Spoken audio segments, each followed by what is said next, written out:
Bien, mis hermanos, con el corazón dispuesto, la mente dispuesta para nuestro Dios, vamos a abrir las Santas Escrituras en Mateo 20, del 1 al 16. Mateo 20, del 1 al 16. Hoy estamos retomando el estudio consecutivo de las parábolas que hablan explícitamente del reino de Dios. Dice la palabra de Dios: porque el reino de los cielos es semejante a un hombre, padre de familia, que salió por la mañana a contratar obreros para su viña. Y habiendo convenido con los obreros en un denario el día, los envió a su viña. Y saliendo cerca de la hora tercera del día, vio a otros que estaban en la plaza desocupados, y les dijo: id también vosotros a mi viña, y os daré lo que es justo. Y ellos fueron. Salió otra vez cerca de la hora sexta y novena, e hizo lo mismo. Y saliendo cerca de la hora undécima, halló a otros que estaban desocupados y les dijo: ¿por qué estáis aquí todo el día desocupados? Le dijeron: porque nadie nos ha contratado. Él les dijo: id también vosotros a la viña, y recibiréis lo que sea justo. Cuando llegó la noche, el señor de la viña dijo a su mayordomo: llama a los obreros y págales el jornal, comenzando desde los postreros hasta los primeros. Y al venir los que habían ido cerca de la hora undécima recibieron cada uno un denario. Y al venir también los primeros, pensaron que habían de recibir más, pero también ellos recibieron cada uno un denario. Y al recibirlo murmuraban contra el padre de familia, diciendo: estos postreros han trabajado una sola hora, y los has hecho iguales a nosotros, que hemos soportado la carga y el calor del día. Él respondiendo dijo a uno de ellos: amigo, no te hago agravio, ¿no conveniste conmigo en un denario? Toma lo que es tuyo y vete, porque quiero dar a este postrero como a ti. ¿No me es lícito hacer lo que quiero con lo mío? ¿O tienes tú envidia porque yo soy bueno? Así los primeros serán postreros y los postreros primeros, porque muchos son los llamados, mas pocos los escogidos. Amén. Vamos a continuar entonces estudiando el Evangelio del Reino. Estamos considerando las parábolas que hablan de forma explícita del reino de Dios. Todas las parábolas que hay en la Biblia hablan del reino de Dios, pero hay unas que de forma explícita nos retratan el reino, y venimos estudiando de forma consecutiva este tema. Habíamos hecho una pequeña pausa y ya retomamos.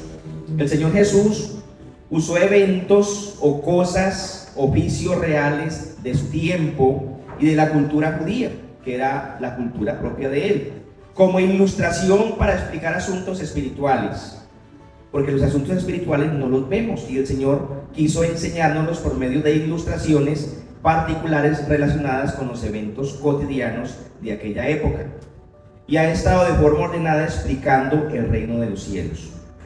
Hoy está enseñando más aspectos del reino de Dios a través de la parábola de los obreros de la viña. Estos obreros son llamados, pero su corazón fue probado y se hizo evidente en algunos el pecado de la envidia, que lo vamos a ver a lo largo del tema. De modo que no todos entrarán al reino de Dios. El reino de Dios llamó a todo el mundo. Cuando Dios vino, dijo: arrepentidos, porque el reino de los cielos se ha acercado. Y Él no escogió a algunos, sino que el evangelio fue predicado primeramente a los judíos, a los israelitas, y luego el Señor ordenó a los apóstoles que lo predicaran en Judea, en Samaria y hasta lo último de la tierra. ¿Qué quiere decir? Que Dios ha llamado a todo el mundo a arrepentimiento, pero no todos se van a arrepentir, no todos van a aceptar la obra de Cristo, no todos van a reconocer su pecado, y es en ese sentido que son muchos los llamados y pocos los escogidos. El título que le hemos dado es un título sencillo. Nosotros tratamos de no hacer títulos sofisticados porque no queremos perdernos o desconectarnos del texto. Entonces el título es Los obreros de la viña, y en eso tenemos que ver dos cosas importantes. La ilustración que Cristo está dando, debemos conocerla o debemos entenderla, porque si no entendemos la ilustración, no vamos a entender el reino. Entonces vamos a ver o a entender la ilustración, y luego vamos a ver cómo esa ilustración es semejante al reino. En el desarrollo de esa ilustración vamos a ver al padre de familia y su viña, vamos a ver sus obreros, vamos a ver el pago por su trabajo, el pago que les da el padre de familia a los obreros, pero también vamos a ver la reacción de los obreros cuando reciben el pago, y vamos a ver la respuesta del padre de familia a la reacción de ellos. Porque el reino es parecido a esta ilustración. Entonces tenemos que luego que veamos la ilustración, vamos a poder ver cómo el reino de los cielos es parecido a esa ilustración. ¿Por qué el reino de los cielos? El Señor usa tantas ilustraciones de este lado de la creación para enseñarnos el reino de los cielos. Muy sencillo, porque este es el reino de los cielos. Lo que estamos viviendo es el reino de los cielos, pero en una fase de preparación y en una fase de formación. En esta etapa del reino, en esta fase del reino, Dios permitió el pecado en forma temporal y luego el Señor va a destruirlo y va a restaurar su reino. El texto empieza diciendo, el Señor empieza diciendo en Mateo 21, porque el reino de los cielos es semejante a un hombre, padre de familia, que salió por la mañana a contratar obreros para su hijo. Nosotros debemos entender esto porque así vamos a conocer el reino de Dios. ¿Qué quiere decir? Que es parecido, que es similar o que se puede comparar. Estamos entonces en esta fase del reino donde Dios está añadiendo a la iglesia que ha de ser salva. O sea que el fase está en una fase ¿de qué? De construcción permanente, donde Dios añade y añade y añade a la iglesia y no para de añadir. Nacen nuevos seres humanos, crecen y se van convirtiendo algunos a Cristo. Y esta fase va a permanecer así hasta la segunda venida de Cristo. El reino de los cielos, ¿qué pasa de este lado de la creación o en la fase que estamos viviendo o en la fase que se encuentra? Sufre violencia. Sufre violencia y los violentos lo arrebatan. Es una fase también donde Dios permitió endurecimiento en parte a los primeros llamados, endurecimiento en parte a la nación de Israel, y permitió un entendimiento parcial en el mundo gentil, donde muchas personas que no eran judías o que no éramos judíos hemos venido recibiendo el mensaje del evangelio del reino y hemos venido convirtiéndonos a Cristo, hemos venido a creer en Él y hemos venido a pertenecer a la familia de Dios o a ser parte de la familia de Dios. Entonces, ¿qué es esto? Es una fase de apertura para que creyentes del mundo gentil entren y sean añadidos a su pueblo. ¿Quiénes son los postreros?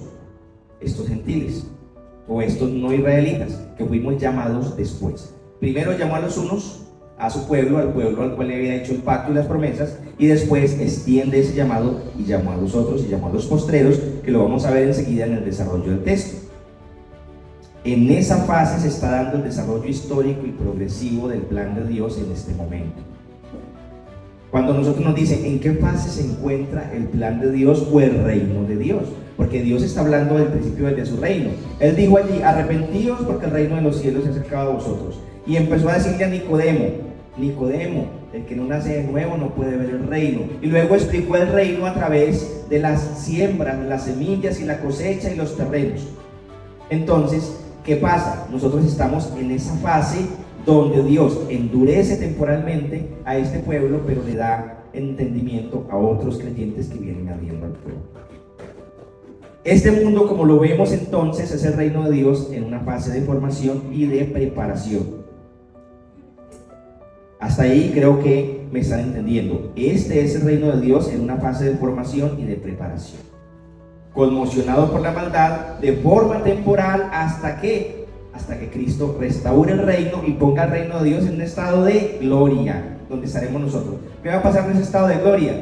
Los muertos en Cristo resucitarán primero, y los que no habían muerto serán transformados en un abrir y cerrar de ojos, y entrará todo el mundo y toda la tierra en un estado de gloria. Perfecto, el reino estabilizado y formado para la eternidad. Por eso, en medio de esta conmoción, el Señor Jesús nos mostró su reino a través de ¿qué? A través de eventos naturales y cotidianos. Porque como aquí está el reino en esta fase, Él nos muestra el reino aquí. El reino de los cielos es semejante a... En esta parábola que leímos, Dios quiere mostrarnos cómo a través de estos eventos cotidianos nuestro corazón es formado y nuestro corazón es probado. Hermanos, ¿cómo se desarrolla algo sin probarlo?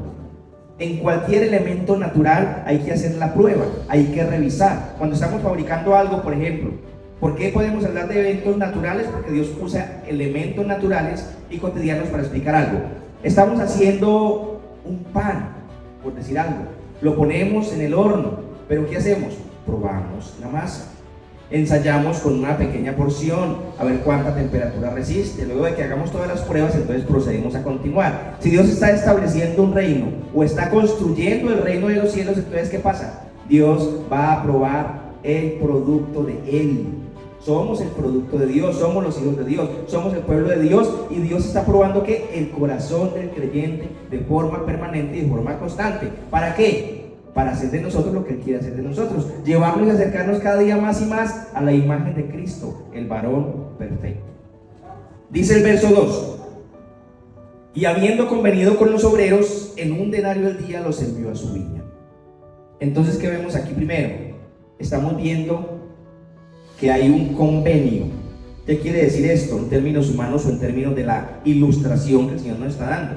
Que hay un convenio laboral o un acuerdo laboral. Es lo que estamos viendo en la ilustración que el Señor está haciendo. Un padre de familia que tiene una viña y que necesita obreros para la viña, y que con esos obreros va a llegar a un acuerdo, y dice, habiendo convenido con ellos, con los obreros, en un denario al día, los envió a su viña. Ese era el salario que se pagaba en aquel tiempo por un día de trabajo. Era una moneda romana que se llamaba un denario y que tenía el valor que de las 12 horas que se trabajaba en un día laboral en aquellos días. Los días laborales en esos días eran de 12 horas, empezando desde las 6 a.m. de la mañana hasta las 6 p.m. Y él acordó con ellos en cuánto les pagaría por su día de trabajo, y todos estaban contentos. Un denario, un acuerdo sencillo donde ambas partes estuvieron de acuerdo. Alguien necesita un trabajo en su viña, en su casa, en su empresa, donde lo necesite, y trae a una persona y le dice, le voy a pagar en nuestro idioma, aquí, en español corriente, Colombia, antioqueño. Le voy a pagar 100,000 pesos por un día de trabajo. Y el otro dice, estoy de acuerdo, yo le trabajo. ¿Cuántas horas? En nuestro caso son 8 horas. Hay un acuerdo, hay una conformidad y están todos contentos. Hasta aquí todo va muy bien. El padre de familia, su viña y sus obreros, todos contentos, y el reino avanza sin contratiempos. Ese es el ejemplo que nos está dando. El padre de familia necesitaba mano de obra. Los obreros necesitaban empleo. ¿Qué pasa aquí? Un mutuo beneficio. Sale bendecido el padre de familia por la mano de obra de ellos, sale bendecido ellos por el denario que les van a pagar. El padre de familia entonces se propone a llamar más obreros, y aquí está el desarrollo o la argumentación de la ilustración, verso 3. Dice la palabra: saliendo cerca de la hora tercera del día, vio a otros que estaban en la plaza desocupados. ¿Qué es la hora tercera del día? Recordemos que el día en la cultura judía en aquellos días se dividía en 12 horas, de 6 a 6. Entonces la hora tercera del día son las 9 de la mañana, las 6 es la primera hora, las 7 la segunda hora, perdón, las 6, las 7, las 8 y las 9, la cuarta hora de la mañana, la tercera hora de la mañana. Tercera serían 6, 7, 8 de la mañana, tercera hora del día. Estaban entonces desocupados, y quiere decir que no tenían empleo ese día. Mire, el verso 4, y les digo, id también vosotros a mi viña, y os daré lo que es justo. Y ellos fueron. Aquí tiene más obreros. Entonces, ¿qué quiere decir? Que también fue una bendición para esos otros. Los llamó más tarde a trabajar. Mano de obra para su viña, y ahora generaba más empleo. Muchos van a tener su denario para llevar alimento a su casa. Miren qué tan sencillo es el diseño de Dios. Muchos van a tener su dinero para llevar. Verso 5 dice: salió otra vez acerca de la hora sexta y novena e hizo lo mismo. ¿Cuál es la hora sexta? Las 12 del día. ¿Cuál es la hora novena? Las 3 de la tarde. Y llamó más obreros a esa hora. Verso 6: y saliendo cerca de la hora 11, o sea la hora 11, halló a otros que estaban desocupados y les dijo: ¿por qué estáis aquí desocupados? Le dijeron: porque nadie nos ha contratado. Él les dijo: id también vosotros a la viña y recibiréis lo que es justo. ¿Qué horas eran la hora 11? Las 5 de la tarde.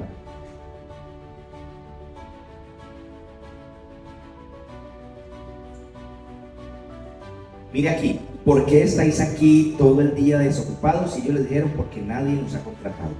Qué bendición es que alguien lo contrate. Qué bendición es que alguien lo llame. Qué bendición es que alguien le diga a uno: venga, que hay un puesto de trabajo para usted. Para esos obreros, a las 5 de la tarde ya el día estaba vencido, ya no había nada que hacer. A las 5 de la tarde, porque ¿qué era lo que pasaba en aquel tiempo? No habían teléfonos, no había WhatsApp, no había hojas de vida. La mano de obra disponible se hacía en ciertos lugares, a esperar que alguien los contratara. Y ese era el método y ese era el modo. Aquellos trabajadores a esa hora de la mañana probablemente ya estaban perdiendo la esperanza.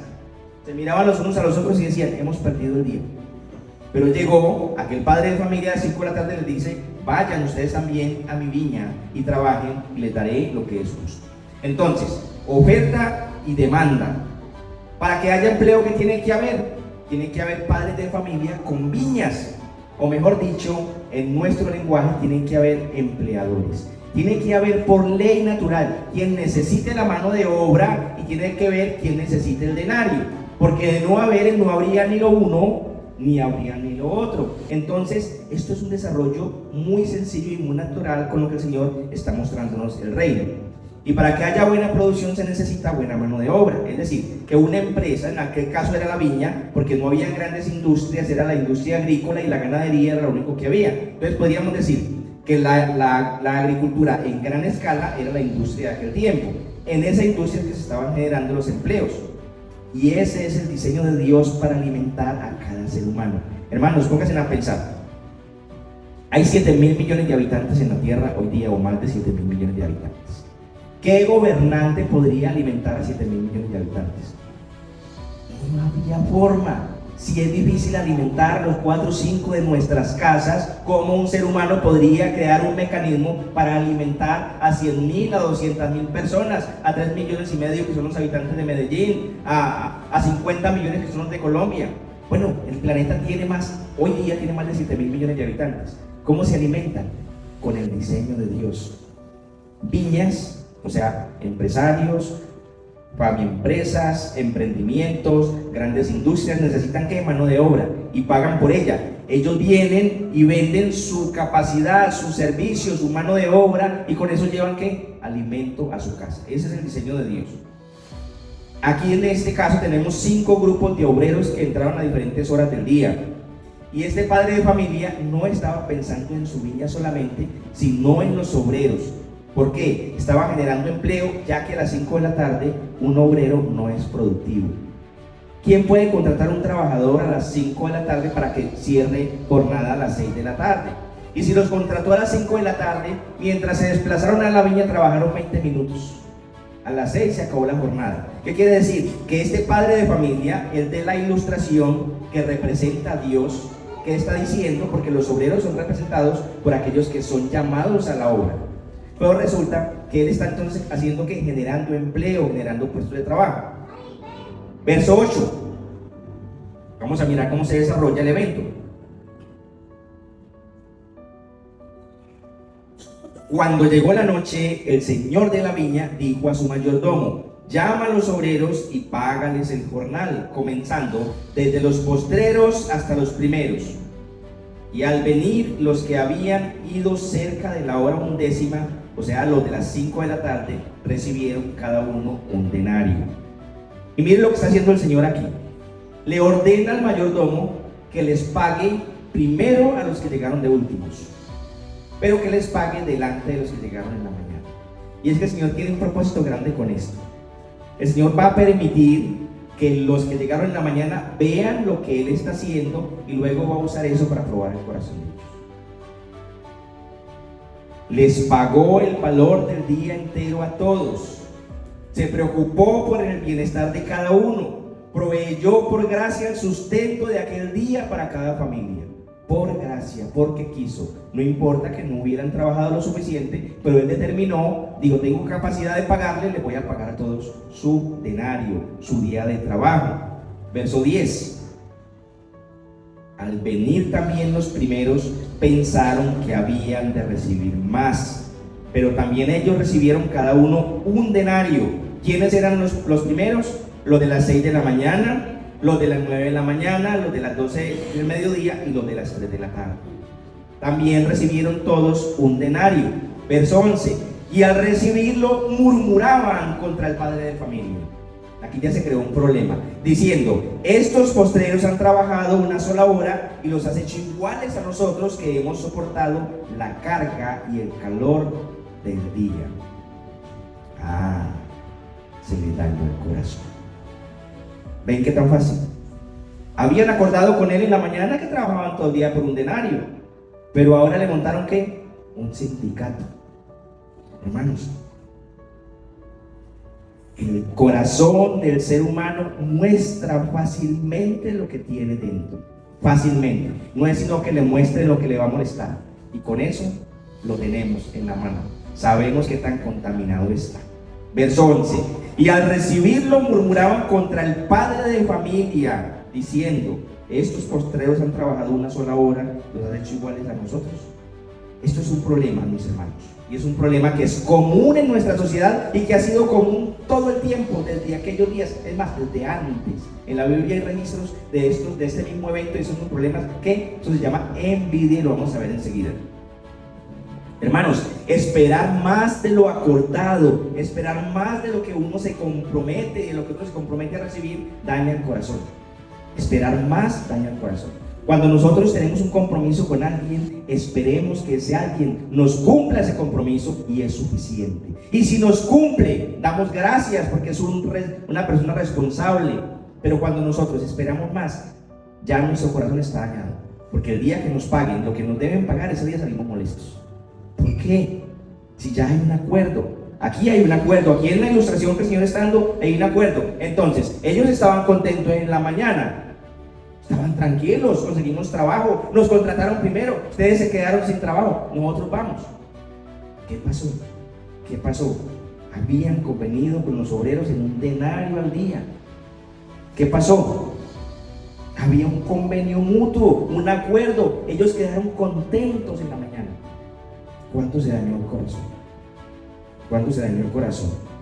Hermanos, no soportaron que tuvieran misericordia de los otros. Eso se llama envidia. No soportaron que les fuera mejor a los otros que a ellos. Eso se llama envidia. No soportaron que le pagaran lo mismo por menos tiempo trabajado. Eso se llama envidia. El pasaje lo está diciendo, no lo estoy diciendo yo. Ya vamos a leer la porción del pasaje que dice que se llama envidia. Queda la maldad del corazón de estos obreros expuesta. Y tal vez ese era el propósito del padre de familia, para enseñarnos eso. Muy fácil, vamos a exponer cómo está el corazón de ellos. Porque ¿qué hace una persona que ha madurado y que entiende que Dios obra de diferentes maneras? Señor, gracias por ellos, me alegro por ellos. Debería ser así. Señor, a mí me pagaron lo que me comprometieron, Él cumplió, pero gracias porque ese hombre puede llevar alimento también a su casa, aunque entró más tarde. Pero no, y creo que eso es común. Naturalmente todos los hombres reaccionaríamos de la misma manera, porque todos lidiamos con un remanente de pecado, todos lidiamos con una naturaleza caída. Hermanos, y eso es lo que el Señor quiere exponer aquí y quiere hacer visible de nosotros. El padre de familia hizo esto para exponer el corazón de los primeros. Dios crea escenarios especiales todos los días delante de nuestros ojos para probar nuestro corazón. Dios nos hace ver la prosperidad de los impíos y la vemos y le preguntamos: Señor, ¿por qué si ellos se manejan mal los bendices? ¿Por qué los bendices, Señor? Y el Señor, ¿qué nos dice? ¿Cómo está tu corazón? Eso es asunto mío. ¿Cómo está tu corazón? La fe debe ser probada, y vamos a encontrarnos con estas pruebas o este tipo de pruebas a lo largo de nuestros días mientras vivimos de este lado de la creación. Y a medida que superamos esas pruebas, a esa medida es evidente que estamos creciendo. Es como cuando uno está estudiando, mis hermanos. ¿Qué pasa con el maestro? ¿Qué tiene que hacer con nosotros? Evaluarnos. Tiene que decirnos: saquen una hojita.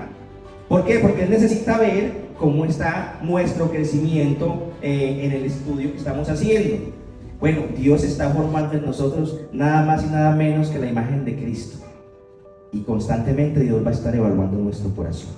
Va a estar probándonos por medio de las aflicciones, va a estar probándolo por medio de las bendiciones, va a estar probándolo de muchas maneras, por medio de la enfermedad, por medio de los conflictos familiares, conflictos laborales y todo aquello. ¿Y cómo vamos a reaccionar nosotros? ¿Con un corazón de creyente inmaduro o con un corazón inmaduro? ¿Cómo vamos a reaccionar?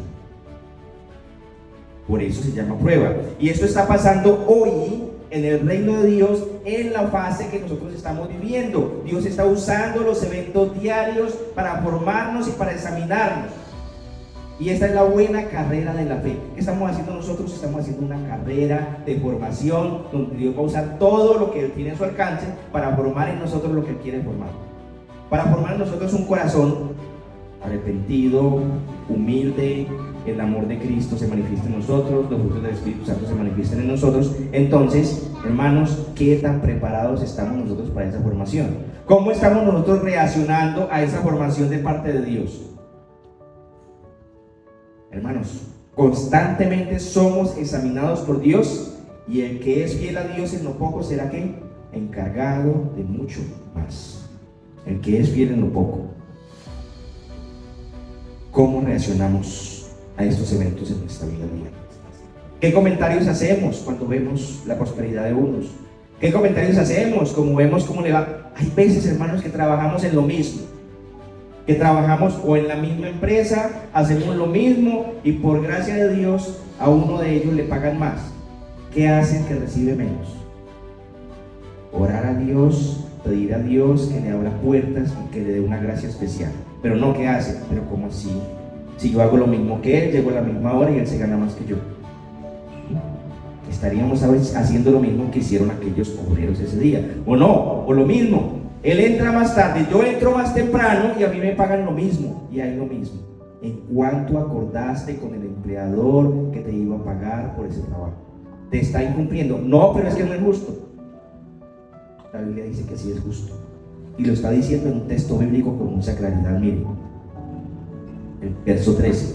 Él respondiendo dijo a uno de ellos: amigo, no te hago agravio, ¿no conveniste conmigo en un denario? ¿No conveniste conmigo en un denario? Toma lo que es tuyo y vete. ¿Qué haría uno cuando ya tiene esa manifestación dentro del trabajo? O dentro de su microempresa, o dentro de su campo laboral, tienen 2 empleados, ya hay diferencias entre ellos. ¿Qué haría? Debes de decirle a uno: vete, vete. ¿Por qué? Porque eso va a traer problemas. Ya para este momento está fraccionada la relación laboral entre el dueño de la viña y el corazón de aquellos obreros inconformes. Recuerden, 5 grupos de obreros, grupos. Él dice: llamó a unos. Si a unos eran más de 2, no sé si eran 3 o 4, pero eran más de 10. Eran más de 10. Supongamos que llamó día 13 en cada llamada, entonces 5 por 3, 15 trabajadores. Si él no toma soluciones y no le dice a esos inconformes: vayan, sería aquí, ¿qué va a pasar al otro día? Al otro día tiene más inconformes, o al otro día ya tiene una especie de paro laboral. No trabajamos y no nos nivelan los sueldos. Semejante chicharrón y semejante problema, es más, difícil para hablarlo en nuestros días, porque hoy estamos infectados de situaciones semejantes a las que está diciendo aquí el pasaje, y están en magnitudes o tamaños enormes, porque hoy ya hay industria y hay muchos habitantes, y ahora se llaman como, hermanos, sindicatos. ¿Qué hacemos con eso? Ese no era el plan de Dios. Eso está permitido legalmente y en los sistemas de gobierno, pero acuérdense en quién gobierna este mundo. Con el permiso de Dios, obviamente. El príncipe de este mundo. Como gobierna el príncipe de este mundo, no es como gobierna Dios. Como lo ven los hombres, no es como lo ve Dios. Como lo vemos nosotros, no es como lo ve Dios, porque la Biblia dice: porque mis pensamientos no son como vuestros pensamientos, ni mis caminos como vuestros caminos. Nuestros pensamientos son contrarios a Dios. Por eso nosotros los creyentes tenemos que, como nuestros pensamientos son contrarios a Dios, tenemos que someter nuestros pensamientos a la palabra de Dios y a los pies de Cristo. Llevar nuestros pensamientos a la cruz de Cristo, porque créanme, mis hermanos, muchas veces pensamos como el mundo, vemos como el mundo, nos quejamos y nos lamentamos como el mundo. Hay que ver a un cristiano diciendo: ay, esta vida como está de dura. Hermanos, un cristiano sabe que vienen días duros, porque Dios dijo: en el mundo tendréis aflicciones, pero no temáis. Un cristiano tiene que saber que vienen días duros, pero un cristiano tiene que saber que Él no nos dejará, y que si Él nos puso en la prueba es porque está formando algo en nosotros. Si nosotros pasáramos la prueba como Dios manda, duraría menos la prueba. Si nosotros dijéramos: amén, Señor, entonces haz conforme tú quieres conmigo hoy. Y hermanos, eso nos ayudaría a pasar prontito. Tenemos como ejemplo al Señor Jesús, el día que fue probado en el desierto. Él pasó la prueba usando la palabra de Dios. ¿Y qué pasó después? Los ángeles vinieron en su ayuda, mis hermanos. Dios vendrá en nuestra ayuda cuando nosotros pasamos la prueba. Así muchos se rebelan contra Dios y dicen: ese Dios de ustedes es injusto. ¿Cuántos han escuchado eso? Ese Dios tiene gente sufriendo, gente muriendo, niños muriendo en todos los lugares de la tierra y no hace nada. Hermanos, esos niños no se están muriendo de hambre por culpa de Dios, sino por culpa de la maldad del hombre. Porque el hombre no quiere venir a Dios, pero quiere los beneficios de Dios. No quiero a Dios, pero me como su comida, me respiro su aire, me bebo su agua y demando que los gobernantes me den de lo que es de Dios y me sostengan. Ese es el problema. La humanidad no ha entendido y todos no lo van a entender. ¿Por qué? Porque estamos en la etapa o en la fase de formación donde Dios permitió la entrada del mal, permitió temporalmente el pecado y lo va a destruir después. Pero mientras el reino está en esta fase, ¿qué va a pasar? Vamos a experimentar todo esto que el Señor está dando en las ilustraciones de las parábolas del reino. ¿Dios es culpable? No. La culpa es por la maldad de la humanidad. Queda entonces al descubierto su verdadera naturaleza, mis hermanos. Todo lo que nos pasa todos los días descubre nuestra naturaleza. Yo espero que nuestra naturaleza ya esté siendo transformada por la obra de Cristo. Que nosotros reaccionemos de acuerdo a la Biblia, de acuerdo a lo que Cristo nos enseñó, de acuerdo a lo que los apóstoles nos enseñaron. Que reaccionemos como reaccionaría Cristo, que no reaccionemos como reaccionaría el mundo, mis hermanos. Creo que antes de nosotros reaccionar a cada situación particular en esa tierra, debemos tomarnos un minuto y meditar antes de reaccionar. Que no reaccionemos en el momento de la ira, en el momento de la falta de entendimiento, en el momento de que veamos algo que parece injusto, sino que digamos: Señor, ayúdame a ver qué está pasando, y que podamos decir: ahora entiendo. Esto, la envidia, la envidia es una de las manifestaciones más aterradoras que hay y más peligrosas. En la Biblia hay cantidades de eventos. Ya vamos a leer unos pasajes ahorita donde vamos a ver cómo la envidia ha causado todos los desastres que vienen pasando a lo largo del desarrollo histórico del plan de Dios. ¿Cuántas veces no se da gracias por lo que se recibe, sino que se enoja por lo que otro recibe o por lo que otro tiene? ¿Cuántas veces nosotros, en vez de dar gracias, estamos incómodos porque es que: Señor, esto no me va a alcanzar? Pero el Señor quiere que experimentemos eso. Señor, aquello no me va a alcanzar. Señor, tengo que dosificar la alimentación de esta semana. ¿Por qué? Pero mire, aquel impío tiene de sobra, está de banquete, está de fiesta. Eso se lo preguntó un salmista, Asaf. Ya vamos a leer el Salmo 73 ahorita. Entonces, la envidia es una de las manifestaciones más comunes hoy día y de las más peligrosas. ¿Qué trae? Guerras entre naciones, deja muertos entre familias y crea problemas en medio de las empresas. La envidia es el deseo enfermo de los unos por lo que tiene otro. Es un deseo enfermo, es una enfermedad. La envidia es una maldición. ¿Acaso no puede el hombre salir cada día agradecido con lo que Dios le da para el trabajo que Dios le dio? Hermanos, no podemos hacer eso. Hermanos, no era tan difícil, pero nos cuesta. Salir para un empleo, coger un bus bajo el sol, bajo el agua, yo sé, y todos sabemos que es duro, porque a todos los seres humanos nos ha tocado trabajar toda la vida desde chiquitos, a todos para comer, y eso es duro, hermanos, pero debemos salir alegres y agradecidos. Dios es el que le da más a unos y le da menos a otros, y es justo por eso. Él es justo por eso. ¿Qué podemos decir nosotros? La Biblia, cuando las personas se incomodan por esto, llama envidia y es extremadamente peligrosa. Eso es muy común, hermanos. Este problema existe en el corazón de todos los seres humanos y hay que batallar contra él. No es que los cristianos no existan, mis hermanos. No es que los cristianos no existan.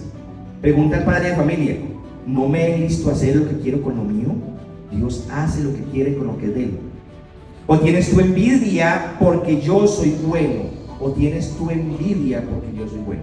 Lo está diciendo Dios ahí en el verso 15. Dios bendice con bienes al que quiere, a unos menos y a otros más, pero con lo que nos da, mucho o poco, también nos va a formar, nos va a pedir cuentas. Dios le va a pedir cuenta al más rico de todos y al más pobre de todos.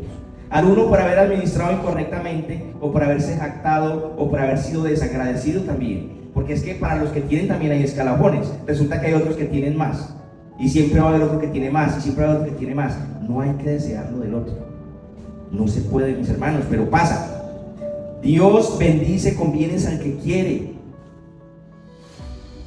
Dios bendice con bienes al que quiere. Y aquí está el problema, y el problema es grave.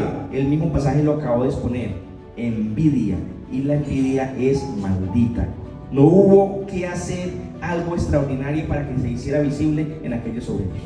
Simplemente hubo que mostrarles que le estaban pagando más a los otros por menos trabajo. Y ahí mismo salió. Solita. Es como una reacción química. No hubo que decirles nada. Nada más había que ver en los ojos y la molestia en la cara apenas empezaron a ver. Ha pasado que cuando alguien está molesto se le ve en la cara. Arruga la frente. Cambia el semblante. El enojo se ve en la cara. Imaginémonos esa escena, y esa escena que brota sola del corazón de ellos.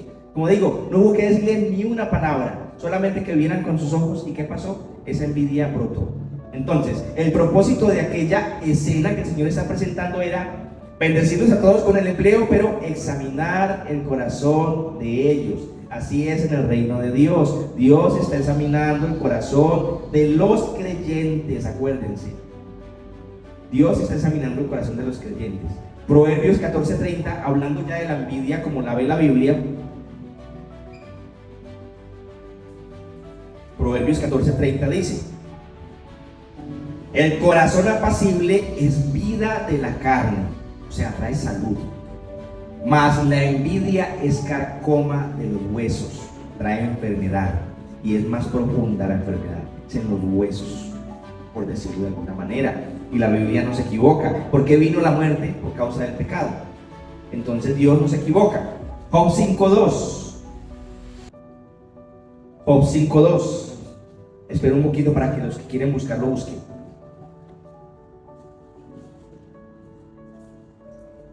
Job 5:2 dice: es cierto que al necio lo mata la ira, y al codicioso lo consume la envidia. Lo consume la envidia. Y aquí hay otro texto muy particular, Salmo 73:3, Salmo de Asaf. El salmista era un creyente, él estaba cantando a Dios, era un cantor del templo, era un siervo de Dios. Y mire lo que dice: porque tuve envidia de los arrogantes, viendo la prosperidad de los impíos. Y él lo reconoce públicamente. Tuve envidia de los arrogantes. Y hermanos, es que es una escena muy dura, la verdad. Es una escena muy difícil. Cuando uno va caminando y sus zapatos están rotos y no tiene comida para llevar a la casa y no tiene un empleo, pero alza uno la cabeza y ve al impío con zapatos nuevos, en una motocicleta nueva, estrenando ropa y con plata en el bolsillo. Es duro, mis hermanos. Es duro. Y entonces uno dice: Señor, pero si yo te sirvo. Señor, pero tengo esposa, hijos, y respeto a mi esposa, amo a mis hijos, llevo alimento para mis hijos. ¿Y sabe qué? Eso le saca lágrimas a uno. Y uno dice: Señor, ¿por qué? Y mire lo que dice el salmista: porque tuve envidia de los arrogantes, viendo la prosperidad de ellos. Hermanos, es duro. Pero ¿cómo está nuestro corazón en ese momento? ¿Cómo tiene que estar nuestro corazón? Hermanos, él dice que hasta que comprendí la maldad de ellos, este salmo más adelante él va a reconocer que entrando al santuario entendió el propósito de aquellas aparentes bendiciones que Dios les daba. ¿De qué les va a servir? De deslizadero para ir al infierno. Entonces dice él que se arrepintió en su corazón, es el salmista. Entonces nosotros, ¿qué pasa? Debemos, cuando esos pensamientos de aflicción vienen a su corazón, ¿qué tenemos que hacer? Orar a Dios y arrepentirnos y pedir perdón por ese pensamiento, porque ese pensamiento era envidia de los arrogantes. Entonces, la envidia realmente, hermanos, no afecta a los impíos. Les voy a explicar por qué. Porque la envidia es un pecado. Los impíos van para el infierno. Entonces, ¿en qué los afecta? Es como cuando alguien está condenado a cadena perpetua.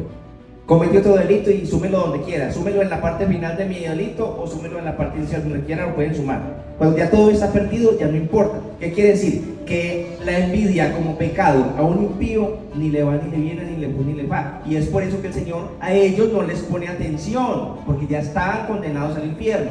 Pero cuando un creyente experimenta envidia, entonces Dios dice: venga, que hay que tratar con usted. Venga, jovencito, que usted tiene que regular eso y tiene que entender eso, y por eso está escrito aquí en la Biblia. Ahora, sí afecta también a un creyente la envidia de los impíos, porque nos complican la vida, porque nos amargan la vida, porque tal vez nos quitan lo que tenemos, porque tal vez nos atracan, nos roban aquí, nos roban allá. Sí, todo afecta. Pero hermanos, en cuanto al juicio de Dios, a un impío no lo va a afectar esa envidia. Cuando un creyente experimenta envidia, ¿qué pasa con él? Dios trata con él. En algunos casos lo disciplina, pao, un poquito de aquello. Y en otros casos, por medio del Espíritu Santo, lo reargulle de justicia, de pecado y de juicio.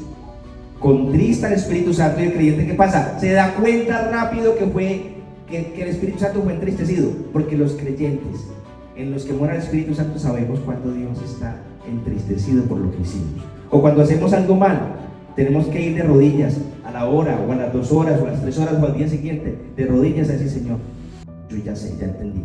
¿Por qué? Porque el Espíritu Santo que mora en nosotros fue contristado y entristecido. Entonces, ¿qué hacemos, hermanos? Nosotros los creyentes tratamos con eso, lidiamos con eso y enfrentamos eso todos los días de nuestra vida. Hermanos, yo creo que a partir de hoy, cada que venga un sentimiento de mirarlo del otro, de observarlo del otro, y si no estamos dando gracias por él, entonces tenemos que ponerle cuidado a nuestro corazón.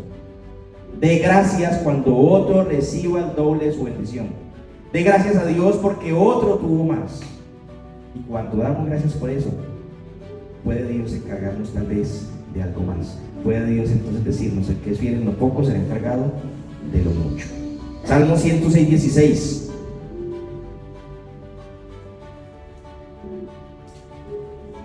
Miren ustedes, mis hermanos, lo que causa la envidia. Tuvieron envidia de Moisés en el campamento y contra Aarón, el santo de Jehová. Tuvieron envidia. Levitas teniendo envidia de aquel que Dios había escogido, porque Dios lo había escogido. ¿Acaso Moisés escogió a Dios o Dios escogió a Moisés? Si Dios escogió a Moisés, porque habían de tener envidia de él. Otro pasaje que nos ilustra estos eventos en la Biblia, Hechos 7:9. Hechos 7:9. Mire lo que dice: los patriarcas, movidos por envidia, vendieron a José para Egipto, pero Dios estaba con él. Así, mis hermanos, que si alguien tiene envidia de nosotros, Dios está con nosotros. Dios está con nosotros. José, ya sabemos cuánto sufrió: vendido por sus hermanos, echado a una cisterna, vendido por esclavo, a poco y lo matan. ¿Por qué? Por envidia. No lo mataron, ¿por qué? Porque Dios estaba con él y Dios tenía un propósito más grande con él, que posteriormente Dios usa a favor, a propósito de aquellos mismos envidiosos. ¿Sí ven cómo obra el Señor de sobrenatural? Ellos tenían envidia de José y después les tocó comer de lo que José proveía por medio de Faraón, los alimentos. Bueno, no por medio de Faraón, por medio de Dios, pero él era administrador de Egipto, él era gobernador de Egipto y podía disponer de los alimentos que Dios le había dado a Egipto. Marcos 15:10.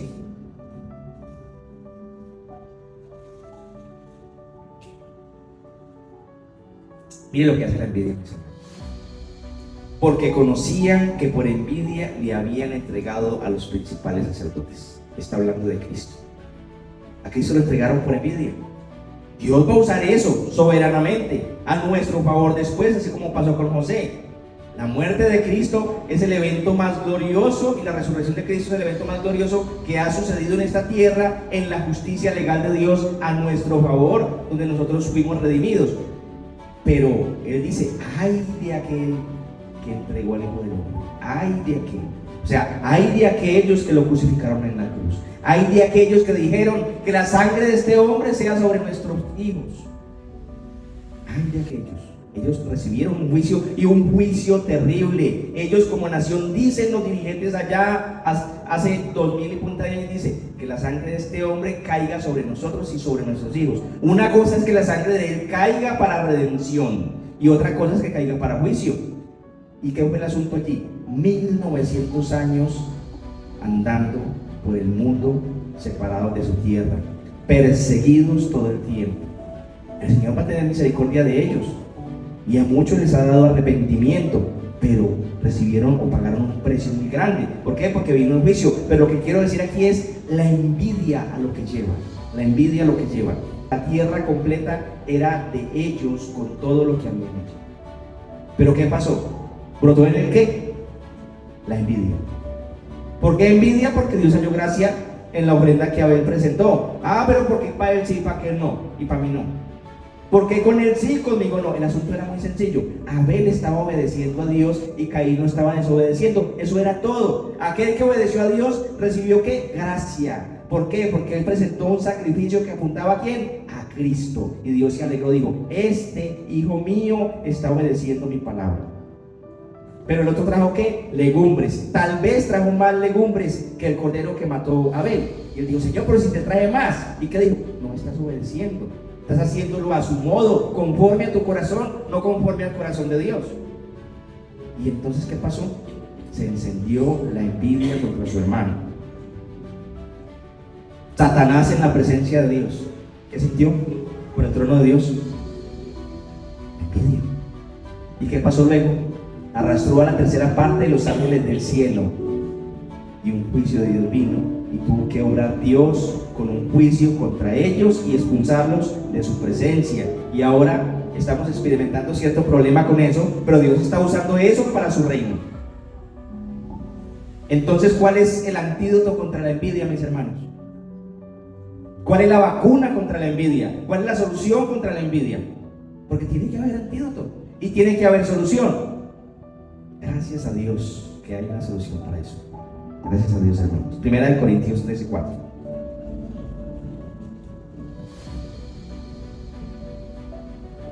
Vea qué belleza. Algo tan horroroso y tan horrible tiene solución.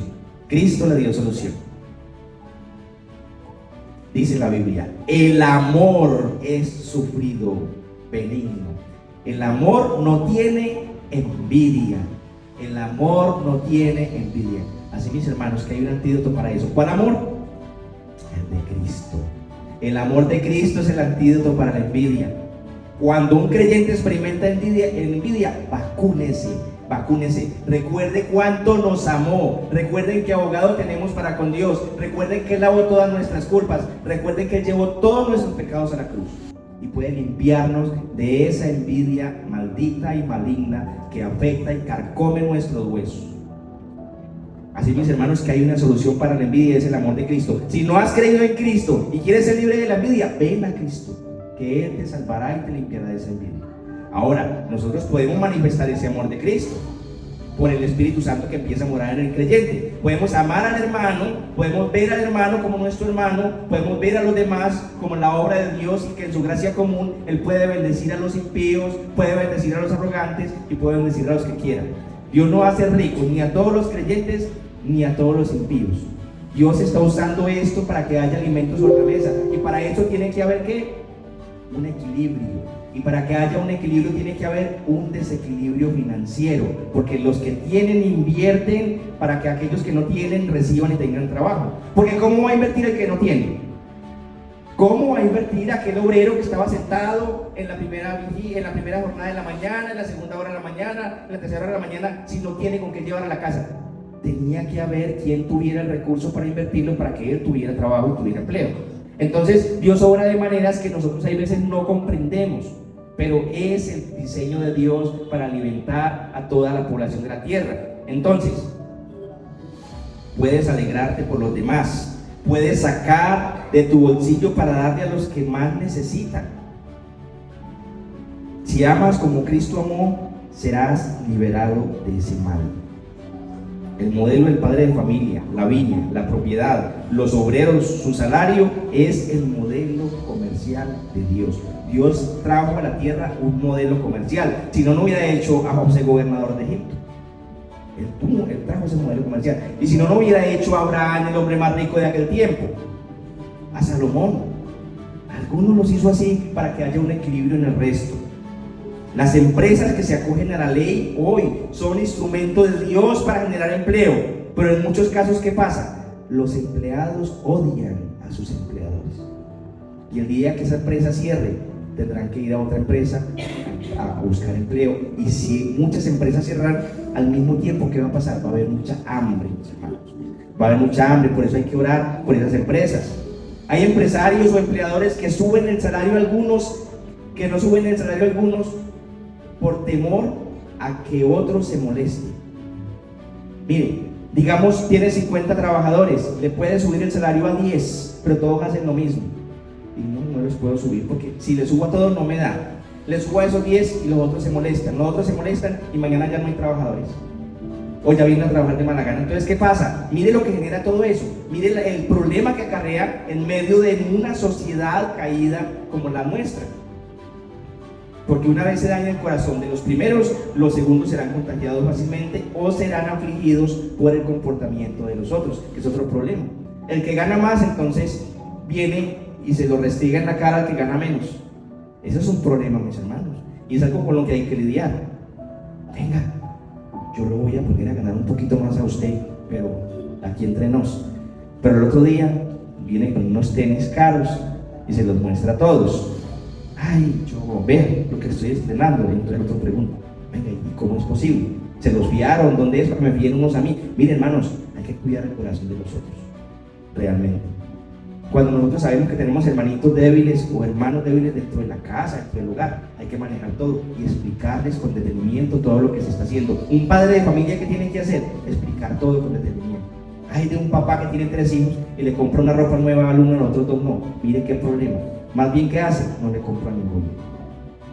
No le compro a ninguno. Entonces, miren, hermanos, que creo que tenemos que tener un corazón que madure al respecto. La justicia no es darle lo mismo a todos, es tener misericordia de unos y no faltarle al compromiso con nosotros. Eso es justicia. Que Dios está obrando de esa manera, Dios va a obrar de esa manera. En términos humanos, el que contrata puede decidir darle más a algunos obreros y eso no lo hace malo, pero lo va a ver malo, mis hermanos. Y ese es el problema del ser humano aquí en la tierra. Verso 16. Aquí va a decir el Señor: así los primeros serán postreros y los postreros primeros, porque muchos son los llamados, mas pocos los escogidos. Y esta es la conclusión de la argumentación que Dios está dando con esta ilustración. ¿Por qué hay que explicar la ilustración? Porque la ilustración es un evento real, y esa ilustración como evento real nos va a mostrar lo que está pasando en el reino de Dios. Porque Dios no está mostrando lo que va a pasar en el reino, nos está mostrando lo que está pasando en el reino. Porque, hermanos, recuerden que esto donde nosotros vivimos, el universo donde vivimos, es el reino de Dios, que está en una fase de formación, en una fase de preparación, hasta que se complete el número de los redimidos. Una vez se complete el número de los redimidos, entonces habrá un cambio. ¿Qué cambio? El juicio final de Dios, donde destruirá la maldad por la eternidad y donde establecerá lo bueno, en un estado de gloria. Entonces, cuando Jesús decía, el reino de los cielos se ha acercado a vosotros, es porque la llegada de Cristo de forma sobrenatural en medio de nosotros, el tiempo de la visitación, hizo que ese reino se hiciera visible. Una vez Él predica el reino y lo siembra en cada corazón a través de la palabra, a través del evangelio del reino, en nosotros empieza a crecer el reino de Dios. Así que, mis hermanos, esto es el reino de Dios. Inclusive los malos que están aquí hacen parte del reino de Dios, que un día van a ser quitados. ¿Qué son ellos? La cizaña. ¿Qué son los creyentes? El trigo. ¿Y qué dice Dios? Es necesario que crezcan juntos hasta el día de la ¿qué? De la siega. Entonces, si es necesario que crezcan juntos hasta el día de la siega, tenemos que saber los creyentes que esos impíos, que esos ladrones, que esos envidiosos hacen parte del reino de Dios, y Dios los va a usar para nuestra formación y para examinar nuestro corazón y para revelar cómo está nuestro corazón a través de las experiencias cotidianas, a través de las experiencias diarias que tenemos que vivir. Pero también tenemos que saber algo, que la salvación es solo por la gracia de Dios, que esa no tiene precio, que esa no tiene horario, que no es por trabajo, es por gracia, y que esa salvación por gracia es tanto para los primeros llamados como para los segundos llamados. Hay salvación por gracia para aquellos que son ovejas de Dios. Mis ovejas oyen mi voz y me siguen, y yo las salvo y les doy ¿qué? Vida eterna, y no perecerán, jamás ni nada ni nadie las arrebatará de mi mano. Los primeros serán postreros, los postreros serán primeros, y otros no entrarán, porque dicen muchos los llamados, pero pocos los escogidos. Ese es el reino de Dios, y por eso esta ilustración dice: el reino de los cielos es semejante a esto. Y no hay ningún agravio en eso, porque Dios es soberano y lo que quiso ha hecho, y no ha habido ningún hombre que le dé consejo para que él haga lo que nosotros tengamos que decirle. ¿Quiénes son los primeros? Bueno, en los términos del reino, recuerden, en los términos del reino que está aquí, pero hay quienes van a entrar a esa otra fase del reino. ¿Cuál es la otra fase del reino? El estado de gloria. Allá no todos van a entrar. No todos los que estamos aquí de este lado, no todos van a entrar. ¿Qué pasa con eso? ¿Quiénes son los primeros llamados? En los términos del reino espiritual, los israelitas. El pacto, las promesas y el llamamiento, primero ellos. ¿Quiénes son los segundos llamados? Los gentiles. ¿Qué pasa con los israelitas? No todos van a entrar, sino el remanente, dice la Biblia. ¿Qué pasa con los gentiles? No todos van a entrar, sino el remanente de ellos. Finalmente, Dios usa toda su creación para formar a este remanente, que luego dice que de los dos pueblos hizo uno solo. Aquel pueblo son los hijos de Dios, seremos la familia de Dios allá en el reino eterno, y haremos parte de la población del reino eterno y del reino de gloria. Un pueblo, un rey, pero ya sin pecado, ya sin maldad, en su estado perfecto de gloria. Y esa es la maravilla y esa es la esperanza que todos nosotros tenemos.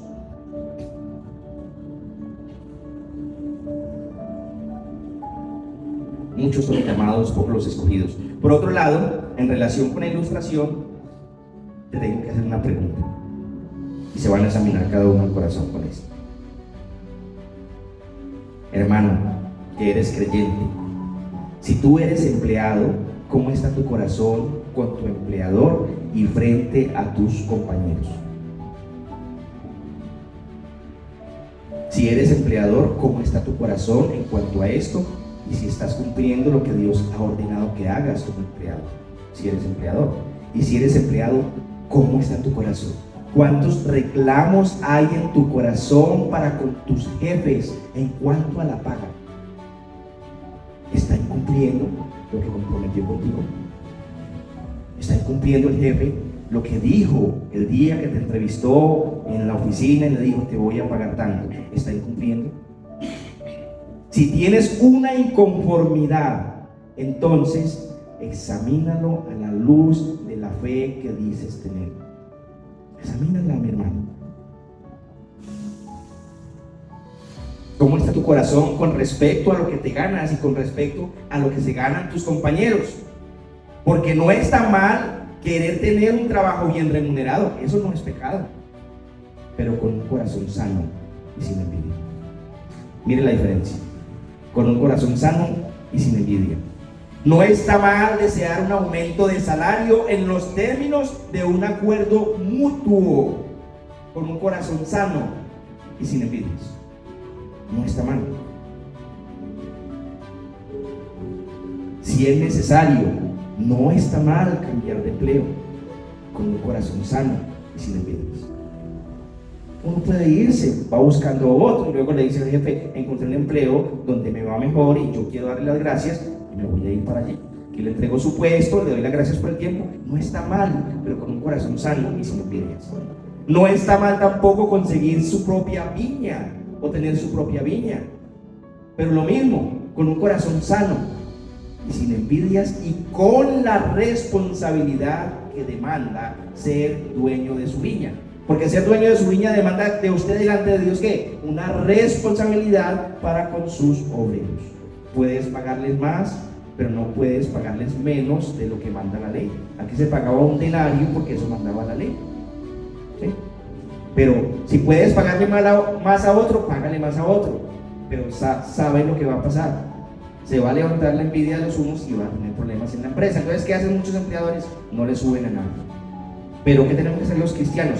Alaba a Dios y da gracias por lo que Él te da. Alabemos a Dios y demos gracias por el empleo, demos gracias por la provisión o demos gracias por el emprendimiento que nos ha dado. Bendice a tus empleadores porque ellos hacen lo que Dios les ha encomendado, pero darán cuentas si lo hacen mal. Darán cuentas a Dios si lo hacen mal. Da gracias a Dios por lo que te ganas, porque con eso has llevado sustento un largo tiempo a tu casa. Y ora a Dios con un corazón sano por mayores ingresos, porque todos los seres humanos deseamos mayores ingresos y eso es normal, sin desearlo del otro. Sin desearlo del otro. Como esté tu corazón en ese sentido, está tu corazón en el reino de los cielos en este momento. La actitud del corazón en cuanto a las cosas cotidianas hablan de nuestra relación con Dios en su reino. La actitud del corazón frente a cada experiencia todos los días hablan de nuestra relación con Dios. Esta parábola es una amonestación al corazón en términos naturales y en términos espirituales. Es lo que es. Es una amonestación. El Señor quiere decirnos algo hoy. ¿Cómo está tu corazón frente al bienestar de los demás? ¿Cómo está tu corazón frente a tus empleadores? ¿Cómo está tu corazón frente a los que están prósperos? ¿Cómo está tu corazón? ¿Qué tipo de oración haces o le reclamas a Dios por eso? Señor, míralos a ellos. Eso es envidia, ¿no? Señor, mírame a mí. Te doy gracias por lo que me has dado. Te pido que si es tu voluntad, me des un poco más para tener mejor a mi familia. Eso es diferente. No míralos a ellos, porque entonces oraríamos al Señor con un corazón incorrecto. Estaríamos orando ya con envidia. Nunca se comparen con nadie. Cada uno de nosotros, Dios y nosotros, somos únicos. Yo soy único, usted es único y usted tiene una relación única con su Dios. Usted es hijo de Dios. Es un hijo de Dios y Él no faltará con lo necesario. Entonces hay que estar agradecidos y contentos por lo que recibimos, no tristes y molestos por lo que recibieron otros, porque eso es envidia. Ni tristes por lo que no recibimos, porque eso es falta de gratitud. Así, mis hermanos, que el llamado de este pasaje es, hermanos, con un corazón descubierto delante de Dios, con una oración humilde, reconociendo que hasta aquí nos ha sostenido. Yo tengo más de 50 años y en las buenas y en las malas que me ha tocado en la vida, Dios no me ha faltado con lo necesario. Un techo, así haya sido un plástico, nunca me faltó. Así haya sido un plástico, siempre tuve un techo.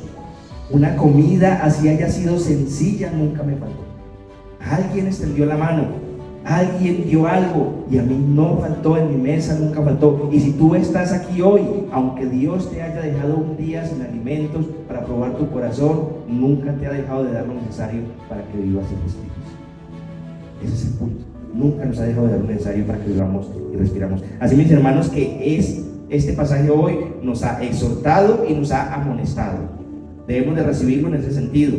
Dios nos ha dicho, su corazón debe ser revisado. Revisa tu corazón. Yo no voy a preguntarle a cada uno que me dé una respuesta. Dios habla y usted habla con Él.